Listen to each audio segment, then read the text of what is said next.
While we rely on air conditioning to survive summer, Native Americans thrived in extreme heat for centuries without any modern technology.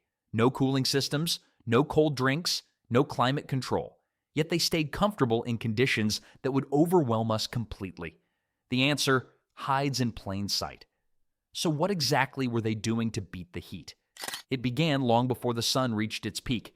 Daily scheduling became the first line of defense against deadly summer heat across vast territories and challenging environments. Physical work began just before sunrise when temperatures were manageable and the sun wasn't trying to cook everything in sight. This wasn't laziness or convenience, it was a survival strategy that protected entire communities from heat-related deaths and dangerous overexertion during the most brutal hours. Working at dawn was like getting a head start on the day before the sun got angry and decided to fight back. Midday hours were reserved for complete rest or stillness in shaded homes and well-ventilated areas throughout different tribal regions. The hottest part of the day became sacred downtime when even the strongest warriors knew better than to challenge the sun.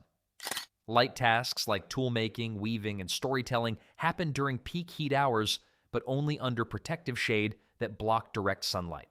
Trying to do heavy work during midday heat was like arm wrestling the sun when the sun always wins every single time. Hunting, travel, and food preparation shifted to evening hours or after sundown when temperatures finally became bearable for extended activities. Nomadic tribes completely changed their travel schedules, moving at night during the hottest months to avoid dangerous daytime exposure that could prove fatal. This required incredible navigation skills and knowledge of terrain that could only be developed through generations of careful practice and experience. Ceremonial and communal activities took place after dark when conditions allowed for dancing, singing, and social gatherings without risk of overheating. Children learned early to recognize when their bodies needed rest and how to respond to heat stress before it became dangerous for their developing systems. Teaching kids about heat limits was like teaching them not to touch hot stoves, except the stove covered the entire outdoor world during summer. Life wasn't scheduled by mechanical clocks, but by the natural rhythm of rising and falling temperatures throughout each day and season. This flexible approach meant communities could adapt quickly to changing weather conditions and unexpected heat waves that might last for days or weeks. Living by heat schedules instead of time schedules was like having a personal weather assistant that never made mistakes about dangerous conditions. What's more, this timing strategy was just the foundation of a much larger heat survival system. But timing alone couldn't protect you when the sun was overhead and nowhere felt safe. Adobe construction revolutionized desert living with thick mud brick walls that amazed early European visitors with their cooling effectiveness. These homes used materials mixed from clay, straw, and sand, following ancient recipes passed down through generations of desert dwellers. The thick barriers stayed cool during blazing hot days and released stored coolness at night when temperatures dropped across harsh environmental conditions. Building with Adobe was like making houses out of natural insulation that never needed replacement or expensive maintenance contracts. Flat roof structures served multiple purposes beyond simple architectural design in these carefully engineered desert fortresses. They provided sleeping space during hot nights when outdoor temperatures finally became bearable for rest and recovery. When your house became too hot, you could literally sleep on top of it like having a built-in escape plan. These roofs were also used for food drying and storage away from ground moisture that could spoil precious supplies during long summer months. Cliff dwellings took natural cooling to extreme levels with sophisticated architectural planning that maximized shade throughout daylight hours. The ancestral Puebloans built directly into canyon walls that remained naturally shaded for most of the day while providing protection from harsh winds. Small windows and minimal openings kept sunlight out while maintaining stable interior temperatures that stayed comfortable even during extended heat waves. Buildings were painted in light colors to reflect heat rather than absorb it like dark surfaces would in desert conditions. Dark-colored buildings in the desert would have been like wearing black shirts to beach vacations in the middle of summer heat. Natural airflow and strategic wall angles helped with ventilation systems that moved hot air up and out while drawing cooler air through living spaces. In peak summer months, some communities temporarily relocated to higher elevations where cooler temperatures and stronger breezes provided relief from valley heat. Housing design was climate adapted long before modern green building became a popular trend among architects and engineers. These ancient cooling systems work better than expensive modern technology that breaks down and needs constant repairs during heat waves. However, even the coolest buildings couldn't solve every heat problem. When your home stayed comfortable but your body still overheated, the answer had to come from somewhere else entirely. Water-rich foods became essential weapons against summer heat that could last for months at a time across different geographic regions. Fruits like prickly pear, wild melons, and berries helped with hydration while providing nutrients that bodies desperately needed during extreme temperatures and physical stress. Smart gathering focused on foods with the highest water content available throughout the growing season, often requiring specialized knowledge of seasonal ripening patterns. Eating water-rich foods was like drinking from nature's juice bar that never closed or ran out of refreshing options. Herbal teas made from mint, yarrow, and elderflower were brewed specifically for their natural cooling effects that worked from inside the body. These plants contain compounds that actually help lower body temperature through biological processes that modern science is still studying and trying to understand. Cold stews were prepared early in the morning or the previous evening, then eaten cool during the hottest parts of the day when cooking over fires would have been dangerous. Cornmeal-based drinks like pinole and atole were mixed with cool water to provide both energy and hydration in one convenient package. These drinks were like ancient smoothies, but they actually helped you survive instead of just tasting good for social media posts. Meal timing became crucial survival knowledge that required careful planning and preparation to avoid dangerous heat exposure during food preparation activities. Cactus roots and other juicy plants were chewed during travel for quick hydration when water sources were scarce or unreliable. Meals became lighter during summer months, with minimal cooking during peak heat hours to avoid generating additional internal heat through heavy digestion processes. Eating heavy meals in extreme heat was like starting a campfire inside your stomach when you were already overheating from external temperatures. Sharing food in shaded areas reduces sun exposure while helping conserve precious energy that would otherwise be wasted on individual meal preparation. Hydration came from both food and liquid sources, creating a comprehensive approach to staying cool that addressed multiple biological needs. Smart food choices during heat waves were like having an internal air conditioning system that ran on natural fuel instead of electricity. Nevertheless, cooling from the inside was only half the battle. What you put on your body proved just as critical for surviving the sun's relentless attack. Breathable clothing made from natural materials formed the foundation of heat-beating systems across different tribal regions and environmental zones. Plant fibers, cotton, and woven grass allowed air to flow freely instead of trapping hot air against skin like modern synthetic fabrics. Loose-fitting breechcloth, skirts, and flowing robes created essential air circulation that prevented dangerous overheating throughout the hottest parts of each day. Natural fiber clothing was like wearing a personal ventilation system that moved with your body and never needed batteries or maintenance.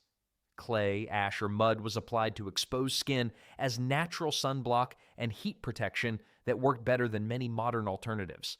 When applied correctly, these substances created cooling through evaporation while forming protective barriers against harmful direct sunlight that could cause burns and heat exhaustion.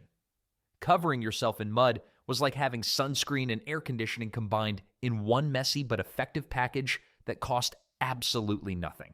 Hair management strategies varied by region, but always made practical sense for local climate conditions and cultural traditions that had developed over generations.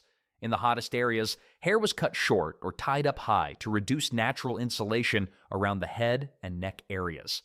Some tribes created elaborate braiding systems that kept hair off the neck while maintaining important cultural identity markers and social customs. Jewelry made from reflective materials like shells and polished bone helped reduce sun absorption while adding minimal weight to the body. Minimal clothing during the hottest months prevented dangerous overheating that could lead to heat stroke and death in extreme conditions. Wearing heavy clothing in desert heat was like putting on winter coats to go swimming in tropical waters during the hottest part of summer. Clothing styles shifted dramatically with seasonal changes and were carefully adapted to each specific environment and its unique challenges. Materials like thick animal hides were completely avoided during summer except in cooler mountain climates where they might still be necessary for protection against other elements. Still, even perfect clothing couldn't overcome a much bigger problem. Heat could strike without warning, and if you couldn't see it coming, all the preparation in the world might not be enough. Environmental awareness served as reliable weather forecasting systems across different ecosystems and geographic regions that experienced varying climate patterns. Bird flight patterns, lizard behavior, and early morning stillness signaled approaching high heat days when extra precautions would be needed for community safety and individual survival. Animals were better at predicting dangerous heat waves than most modern weather forecasters with all their expensive technology and satellite data. Changes in plant scent, coloration, or leaf positioning provided crucial hints about rising temperature levels and available water sources in the surrounding environment. Shadow tracking became an essential skill used to locate and predict cool areas throughout the day, helping people plan activities and rest periods.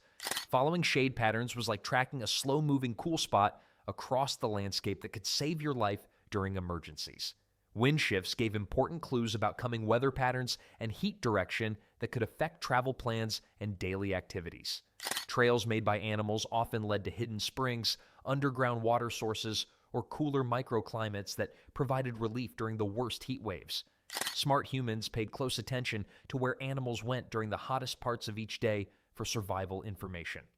Moss, lichen, or moist soil types helped locate underground water and areas that stayed relatively cool even during extended periods of extreme temperatures. Caves and rock outcrops were scouted in advance as potential summer resting spots that could provide emergency shelter when needed most urgently. Reading natural signs was like having a survival manual written by the environment itself, updated constantly with real-time information about dangerous conditions. Survival came from learning how to read the land carefully rather than fighting against natural forces that were much stronger than human technology. This knowledge required years of careful observation and practice from experienced tribal members who could interpret subtle environmental changes that meant the difference between life and death. Of course, predicting heat was crucial, but when the dangerous temperatures finally arrived, you needed something more powerful than just knowing they were coming. Underground construction techniques created naturally cool living spaces that maintained comfortable temperatures even during the most brutal summer heat waves. Semi-underground dwellings like pit houses used the Earth's natural insulation properties to regulate internal temperatures without any mechanical cooling systems or external energy sources. Packed earth floors and sunken living spaces took advantage of ground temperatures that remained stable regardless of surface weather conditions. Living underground was like having a basement where your whole house was the basement, except it stayed cool all summer long. Sleeping directly on stone surfaces or cool soil helped reduce dangerous body temperatures during nights when even outdoor air remained uncomfortably hot for safe rest. Food and water storage happened in shaded ground pits or partially buried clay jars that kept supplies cool and fresh throughout extended hot periods. Even temporary shelters utilized natural dips and hollows in the landscape for passive cooling that required no maintenance or additional resources. Earth absorbed heat very slowly during the day, creating steady internal climates that remained comfortable even during extended heat waves that might last for weeks. Some communities added insulating materials like bark or woven mats over ground-cooled pits to enhance the natural cooling effects. The Earth worked like a giant thermal battery that stored coolness during cold nights and released it slowly during hot days. These underground techniques weren't primitive or backward, but represented precise, tested knowledge developed through generations of careful experimentation and refinement. Different soil types and geological conditions required different approaches, and experienced builders knew exactly how to maximize cooling effects in various environmental situations. Using the ground for cooling was like having a natural air conditioning system that never broke down and cost absolutely nothing to operate. However, even the most sophisticated underground cooling had one major limitation. You couldn't take the Earth with you, and when you had to leave your cool underground retreat, settlement location strategies followed strict cooling logic shaped by geographic features and natural shade patterns that provided maximum protection throughout different seasons. Communities weren't placed randomly across the landscape, but were carefully chosen based on forest shade, canyon walls, river valleys, and other natural features that offered reliable cooling benefits. Temporary shelters like brush arbors could be quickly constructed for mobile groups and seasonal camps when permanent structures weren't available or practical. Home openings were precisely aligned for optimal airflow while remaining shaded during peak sun angles throughout the day. Villages followed cooling logic that had been developed through generations of careful observation and testing in harsh environmental conditions. Strategic settlement placement was like having a city planner who specialized in natural air conditioning and never made mistakes about cooling zones. Some areas maintained backup shelter zones that could be used depending on seasonal changes, emergency situations, or unexpected weather patterns that might require rapid relocation. Trees like cottonwood and sycamore provided dependable shade where they were planted, maintained, or naturally occurred in suitable growing conditions. Shelter design adapted not only to heat management, but also to light control and wind direction throughout different times of day and seasonal variations. Smart shelter placement was like having a master architect who designed cooling systems using only natural materials and environmental features. Shade proved useful for immediate relief, but it represented only one component of a much larger integrated survival system that included all the other strategies working together. The combination of proper timing, architecture, nutrition, clothing, environmental awareness, ground cooling, and shelter placement created comprehensive heat management that worked even under the most challenging conditions.